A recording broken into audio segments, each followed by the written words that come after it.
अभी मेरे दोस्त जानेंगे हम लोग क्वेसरवेट्स क्या होता है। अभी हमने स्टैनले मिलर एक्सपेरिमेंट में पढ़ा था। स्पेशली क्वेसरवेट्स होता क्या है, ध्यान से समझिएगा।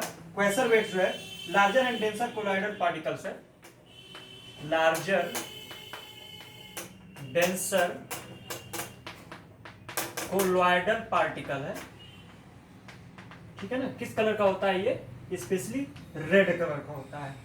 और ये भी कह सकते हो mixture of large proteins, mixture of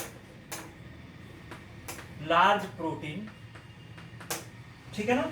अब प्लस पॉलीसेकेराइड, पॉलीसेकेराइड, ठीक है ना। तो इसमें प्रोटीन है और पॉलीसेकेराइड्स है, ठीक है ना। एक बात और मैं आपको बताना चाहूंगा कि स्पेशली ये वाटर के साथ मिल करके, यानी कि लार्ज प्रोटीन्स और पॉलीसेकेराइड्स, प्रोटीन और पॉलीसेकेराइड प्लस वाटर, ये तीनों मिलकर के क्या बनाएंगे? क्वेसर वेट्स का फॉर्मेशन करेंगे, जो हमें स्टैनले मिलर एक्सपेरिमेंट में देखने को मिला था। तो टॉपिक क्या है? Origin of colloids coacervates. यानी स्टैनले मिलर एक्सपेरिमेंट के द्वारा हमने प्रूफ कर लिया है कि स्पेशली जो क्वेसरवेट्स है, ओके, उसका फॉर्मेशन हो चुका है। अभी क्या है कि क्वेसरवेट्स से कैसे क्या होगा? तो अगला है आपका ओरिजिन ऑफ ऑटोकैटालिटिक सिस्टम, ठीक है ना। यानी कि gene, virus plus primordial life,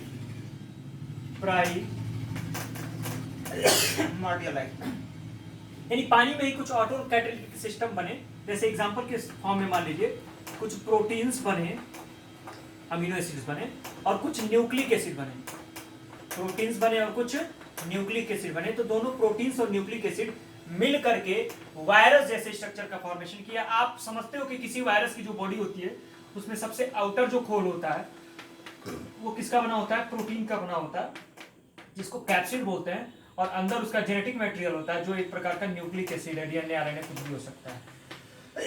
तो इस तरह से पानी के अंदर जो है स्पेशली प्रोटीन और न्यूक्लिक एसिड, जो पानी के अंदर था, प्रोटीन और न्यूक्लिक एसिड के द्वारा क्या बना? स्पेशली वायरस जैसे जीव का फॉर्मेशन हुआ। क्या हुआ? स्पेशली वायरस जैसे जीव का फॉर्मेशन हुआ, ठीक है। अब जरा ध्यान दीजिएगा, अब इससे क्या आया?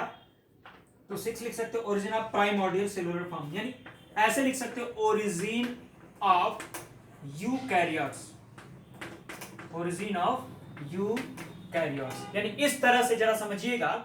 स्पेशली मैं आपको बताना चाहूं, कलर चेंज करके बताऊं तो क्वेसरवेट्स, ठीक है ना, क्वेसरवेट्स और प्लस प्रोटीन और न्यूक्लिक एसिड, क्वेसरवेट्स और प्रोटीन और न्यूक्लिक एसिड, ये तीनों ने मिल करके क्या बनाया? क्या बनाया? गलती हो गई, तो प्रोकैरियोट्स का फॉर्मेशन किया, ठीक है ना। क्या बनाया? प्रोकैरियोट्स का फॉर्मेशन किया। आगे चल करके ये जो प्रोकैरियोट्स थे, ओरिजिन ऑफ ऑटोट्रॉफिज्म, तो इस तरह से ऑटोट्रॉप्स का फॉर्मेशन हुआ। एक चीज और मैं आपको बताना चाहूंगा ऑटोट्रॉप्स के फॉर्मेशन के लिए। सबसे पहले आपका आया एनाएरोबिक केमोहेटेरोट्रॉप्स, एनाएरोबिक केमोहेटेरोट्रॉप्स। शब्दों पे जरा ध्यान दीजिएगा। एनाएरोबिक, ऑक्सीजन के एब्सेंस में, केमोहेटेरोट्रॉप्स यानी ये जो एनर्जी ऑब्टेन करता था वो केमिकल्स के द्वारा ऑब्टेन करता था। तो एनाएरोबिक केमोहेटेरोट्रॉप्स के द्वारा कौन आया? तो इससे आया एनाएरोबिक केमोट्रॉप्स, एनाएरोबिक केमोट्रॉप्स। केमोट्रॉप्स में अपने ही बॉडी के अंदर क्या है? अभी केमिकल के द्वारा एनर्जी बनाने लगे। उसके बाद आया आपका एनाएरोबिक फोटोसिंथेटिक ऑटोट्रॉप्स, एनाएरोबिक फोटोसिंथेटिक, ठीक है ना, ऑटोट्रॉप। यानी कि अब आपके कौन आए? अब आपके पौधे चले आए। और पौधे के बाद चौथा क्या बनेगा? तो ये बनेगा एरोबिक फोटोसिंथेटिक ऑटोट्रॉप्स। ये एनाएरोबिक थे, एनाएरोबिक। अब आया ये, सॉरी, ये मेन पौधा नहीं था, अब ये मेन पौधा है एरोबिक फोटोसिंथेटिक फोटोसिंथेटिक ऑटोट्रॉप्स। तो ये आपका कड़ी थी, यानी ऑटो कैटालिटिक सिस्टम के बाद क्या आया, origin of prokaryotes. Origin of prokaryotes के बाद क्या आया, ओरिजिन ऑफ ऑटोट्रॉपिज्म। एक बात और जानिएगा, ऑटोट्रॉपिज्म पहले हेटेरोट्रॉपिज्म आया था, तो उसी की एक कड़ी है, ठीक है। और लास्ट आपका आएगा 8 number, origin of eukaryotes. Origin of eukaryotes. तो इस तरह से यूकैरियोट्स का फॉर्मेशन हुआ। तो ये हमने एक पूरा स्ट्रक्चर देख लिया, ठीक है ना, हेल्डन सर के द्वारा दिया गया। अभी एक और स्ट्रक्चर मैं आपको दिखाता हूं।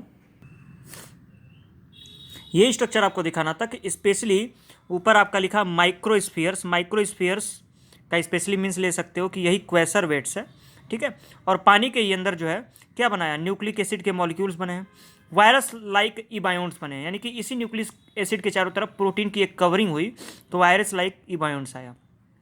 अभी क्या है कि क्वेसर वेट्स और वायरस लाइक जो इबायोन्स थे, इन दोनों ने मिलकर के फर्स्ट ऑर्गेनाइज्ड सेल या प्रिमिटिव प्रोकैरियोट्स बनाया। ये प्रिमिटिव प्रोकैरियोट्स की बात करें तो इसी प्रिमिटिव प्रोकैरियोट्स से मॉडर्न बैक्टीरिया आया। इसी प्रिमिटिव प्रोकैरियोट से देखो ये ब्लू ग्रीन एल्गी आया। इसी प्रिमिटिव एटमॉस्फेयर में प्रोकैरियोट्स के अंदर क्या आ गया, स्पेशली क्लोरोप्लास्ट आए तो ये ब्लू ग्रीन एल्गी बन गया। इधर ये बैक्टीरिया है क्लोरोप्लास्ट लेस, ठीक है।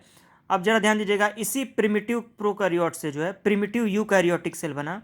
अब ये प्रिमिटिव यूकैरियोटिक सेल जो है, ठीक है ना, cell of multicellular organism. Multicellular organism बनाया, अमीबा बनाया और ग्रीन एल्गी बनाया। यानी ये पूरा स्ट्रक्चर यही बता रहा है कि जो माइक्रोस्फीयर क्रोएसर वेट्स थे और स्पेशली जो ई बायोन्स था यानी कि प्रोटीन और न्यूक्लिक एसिड का बना हुआ एक कंपोनेंट वायरस लाइक था, इन दोनों ने ही मिल करके आपके पूरे सेल का फॉर्मेशन कर लिया। तो आप इसको देख सकते हैं।